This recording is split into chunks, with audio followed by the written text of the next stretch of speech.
Everyone's talking about AI tools, but what exactly qualifies as an AI tool? The term gets thrown around so loosely that it's become almost meaningless. Your email spam filter uses AI, so does the thing that generates art from text prompts. But are those the same category of tool? That's the topic on today's Tech Thaumaturge. The AI tool landscape is confusing because AI is a broad term being applied to a wildly different technologies across the board. Some AI tools have been quietly running in the background for years, and others emerged just in the last few years and feel genuinely new. Let's create some clarity by breaking down what's actually out there. So what makes something an AI tool? At the most basic level, an AI tool uses machine learning or statistical models to perform tasks that traditionally required human judgment in the past. That's deliberately broad because the category is broad. The key distinction here, though, is that AI tools don't follow explicit rules programmed by humans. Instead, they learn patterns from data and apply those same patterns to new situations. Your calculator isn't AI. It follows exact mathematical rules. 5 plus 5 always equals 10. Your recommendation algorithm is AI. It learned what you might like by analyzing your patterns and your behavior, and then recommending things accordingly. Category 1, prediction and classification. This is the oldest and most established category. These tools analyze data and make predictions or sort things into categories. Here are some examples. Email spam filters. Is this spam or not? Fraud detection. Is this transaction suspicious? Credit scoring. What's this person's risk level? Medical diagnosis assistance. What condition might these symptoms indicate?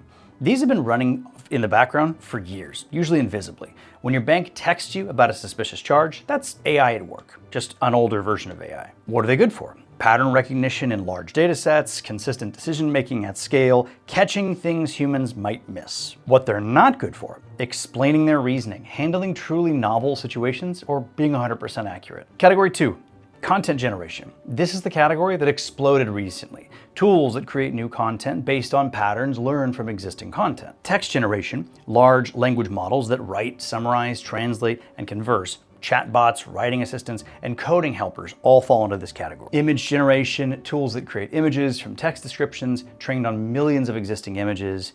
Audio and video, voice synthesis, music generation, video creation, all of these are emerging rapidly and they're all in the same group. What they're good for: first drafts, brainstorming, overcoming blank page paralysis, generating variations quickly. What they're not good for is guaranteed accuracy, original research, understanding context that they weren't trained on. Also, getting the correct number of hands on fingers correct for images is still a thing. Category 3, coding assistants. They kind of deserve their own category. I mentioned them previously, but they still deserve their own category because they're transforming how software gets written. Coding assistants predict what code you're trying to write based on context. They autocomplete functions, suggest implementations, explain existing code, and help debug. Some are integrated into editors or IDEs. Others are chat interfaces where you can describe what you want. Some do both.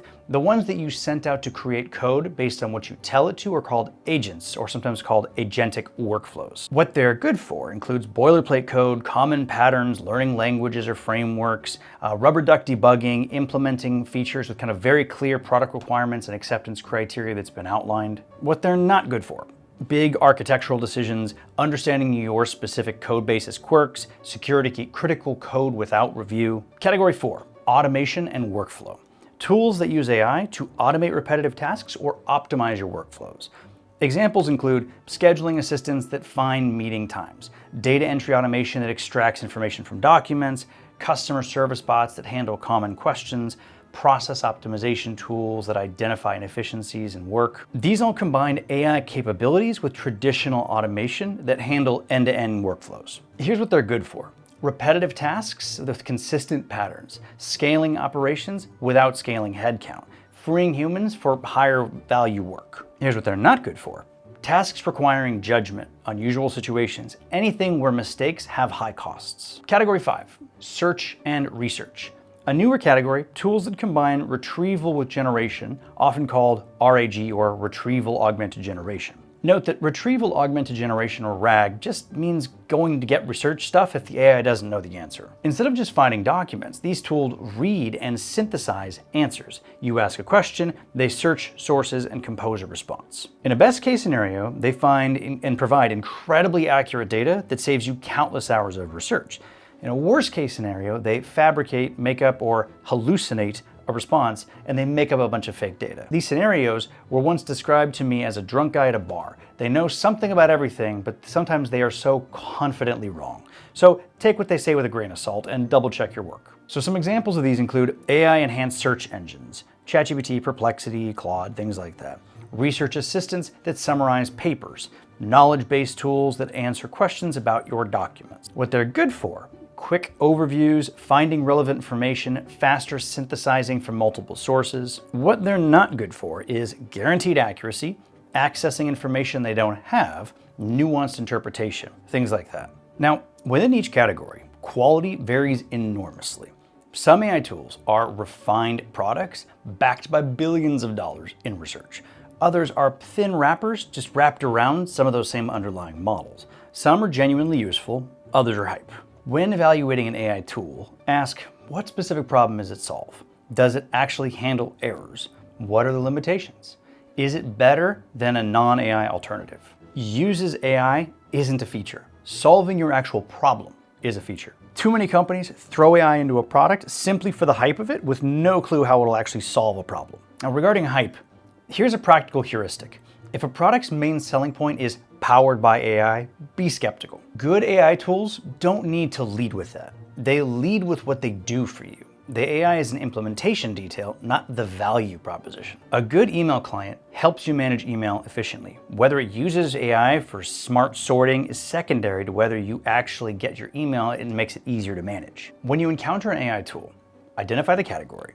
Is it prediction, generation, assistance, automation, or research? Understand the model. What data was it trained on? What are the known limitations? This is the LLM. Test the edges. AI tools often work great for common cases and fail for unusual ones. Verify outputs, especially for generation tools. Always check the work. Compare to alternatives. Sometimes the non-AI solution is still better. AI tools is a huge category that covers everything from spam filters to art generators. Knowing what kind of AI you're using and what it's actually good at helps you use it effectively. Prediction and classification are mature and reliable from their specific uses. Content generation is powerful but requires verification.